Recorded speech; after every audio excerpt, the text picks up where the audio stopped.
Eden addunyaa, Feevan addunyaa fi Ba'imnet lammiilee Itoophiyaa sadan kan. Edanii fi Feevan obbolaadha. Ba'imnet immoo hiriyaa isaaniiti.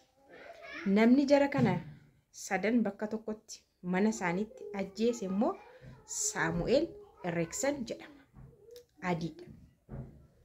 Ameerikaa bakka Seensenaati jedhamutti. Waan nama ajaa'ibu dhugaa dubbachuudhaaf nagaa waaqayyo hunduma keessanii faa baay'atu kabajamtoota hordoftoota kiyyaa akkam jirtu nagaa keessanii an baay'ee nagaa koo galata waaqaa ta'u baga jiraattan bagaa irra geessanii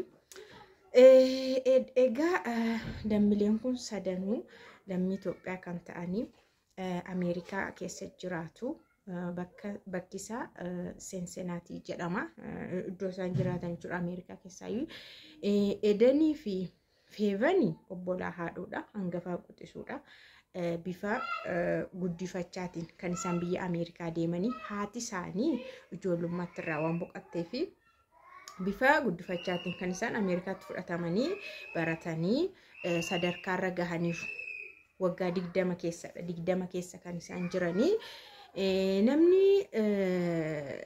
namni kan biraa immoo Ba'imnet kan jedhamu kunis biyyuma sana keessa jiraata. Inni immoo hiriyaa isaaniiti. Hiriyaa isaanii jechuun isaaniin dubbisuudhaaf dhaqe mana isaanii gaafa inni achitti lubbuun isaa bahu jechuudha. Akka tasaa hojii dhaqaa jira ture. Hojiidhaaf osoo deemaa jiru. Baay'ee namni jara kana sadan bakka tokkotti ajjeesu Eden wajjin riileeshinii qaba jedhama. Akka qorannoo poolisiitti riileeshinii qaba jedhama. Feevan immoo obboleettiidha. Obboleettii Eden. Feevan addunyaa. Eden addunyaa. Isa booda maaltu ta'are? Ba'imnet namni jedhamu kun namni waggaa 27 kuni isaaniin dubbisuudhaaf osoo hojii dhaqaa jiru gara mana isaaniitti gore. Gara mana isaaniitti gore jechuudha. Saamu'eel Eriksen kan jedhamu adiin kun immoo riileeshinii Eden wajjin qaba. Manuma sana fuula duratti dursa isa kana rukuta. Qawwee xiyyiitiidhaan jechuudha. Dursa isa kana rukute balbaluma isaanii duratti jechuudha. Lafa giraawundii irra jiraatu jedha. Fooqii matee giraawundii isaa jala isaarra jiraatu. Isa booda balbala maskootii cabsee immoo keessa ol seenuudhaanii isaan sana lamaan rukutaa jechuudha. Obboloota lama. Achi booda maal godhere? Of rukute. Of garuu yeroo waan kun achitti uumamee seerri achi ga'e waan achi ga'e jara achi kakkaasan inni lubbuudhaan jira. Hospitaala gaheera. Guyyaa 3 hospitaala keessa tureetu boqate innis jechuudha. Baay'ee waan nama gaddisiisu. Taatee akka kanaa jechuudha. Baay'ee nama dhiba jechuudha. Amma namni kun sadanuu wal faana isa faana 4 jechuudha. Isa ajjeese faana 4. Ijoollee warri Itoophiyaa kun immoo sadan isaanii bakka tokkotti jechuudha. Kan obbolaa lamaanii baay'ee nama gaddisiisa. Al tokkotti lamaan isaanii dhabuu jechuudha. Yaagaa akka namoonni baay'een dudubbatanitti inni riileeshinii Eden faana qaba jechuudha. Hiriyaa Eden faana hiriyaadha. Egaa maaltu uumame jettanii yaaddu as keessatti? Jarri kun ijoolleen kun hin jiranii lubbuudhaan darbaniiru. Namni kun immoo isaaniin bakka akkuma Itoophiyaa ma wayii ta'aga. Akkasuma jara dubbisuudhaaf dhaqe. Achitti argame. Achitti waan argameef malee ko Saamu'eel nama jara ajjeesu faana waliin beeku. Beeku bara. Isaan kanatu isa faana beeka. Ijoollee warra durbaa kanatu Saamu'eeliin beeka malee Ba'imnet ijoollee warra durbaa Itoophiyaa kana beeka malee isa adii kana hin beeku. Garuu achitti waan argameef innillee dursa boqate. Dursa rukutamee du'e jechuudha.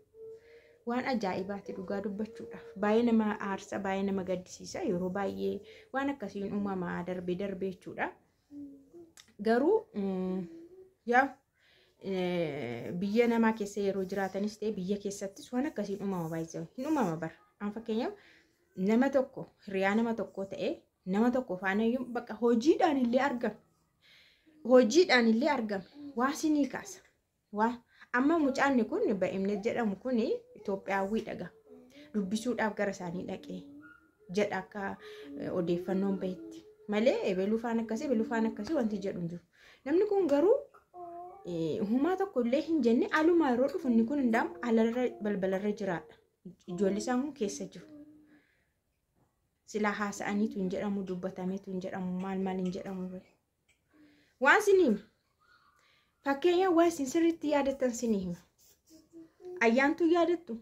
Ayyaantuu ishee fuula isheetti namichi ishee abbaa manaa ishee asiida naqee mucattii sana jireenya ishee jijjiirra jechuudha. Yaadattu. Akka isheen himatteetti hojjettuu mootummaati ayyaantuun. Ayyaantuun hojjettuu mootummaati inni immoo hojjettaa mootummaa miti abbaa manaa ishee. Hojii dhiisi jedhaa. Namoota ani faana hojjedhu faana yeroon hojii bahuu istaafiin jiramti gaammati istaafota kee faana fuula ifaadhaan haasaadhaan wajjin hojjetta malee sireessi danqante booksiidhaanii natti nu bahan jettee istaafota kee faana haasoftee kolfitee hojiidha. Akkanatti hojjetta inni hin inaafaa. Isuma nu hojii jara faana namoota faana hojjedhu hin inaafaa. Yeroo na fiildii bahu hin inaafaa waan hunda kana hin inaafaa itti. Dursee keessa beemu hojii dhiisinaan jedheetti. Hojii dhiisinaan jedhu immoo nu jiraachisuu dandeessaa jedheen gaafadhee. Gaalii nama tokkootiin waan hojjetu illee hin beeku jiraachisuu akka hin dandeenye isheen dubbatte. Kanuma laal. Inaafotuma akkanarraan kan ka'e malee kana waan jedhu hin qabu namni kun. Kanaan ka'e ayyaantuu keessa waan inni godhe lafa kaa'e hundi keessanuu argitaniitu. Sinii faaraa miti. Achuun akkasumatti fakkaateen siniin jedha gaamma ijoolleen kun hin jirani lubbuudhaanii waan beeknu hin qabnu miti garuu akka yaadutti namni kun isaanuu hojii dhaqaa jiraadha. Baay'imnet kan jedhamu kun hojii dhaqaa jira gara isaanii dubbisuutti goreedha malee guyyaa boqonnaa isaa dhaqee hin jenne maalii isaa alatti vaakeeshinii bahaniidha hin jenne manatti dubbisuu dhaqe. Namni kun immoo qaxxedhennaa dhufuunis immoo inni immoo hiriyaa ishee sanaati kan rileeshinii qabu ishee edanfaan immoo qaxxedheerraa innaa dhufu.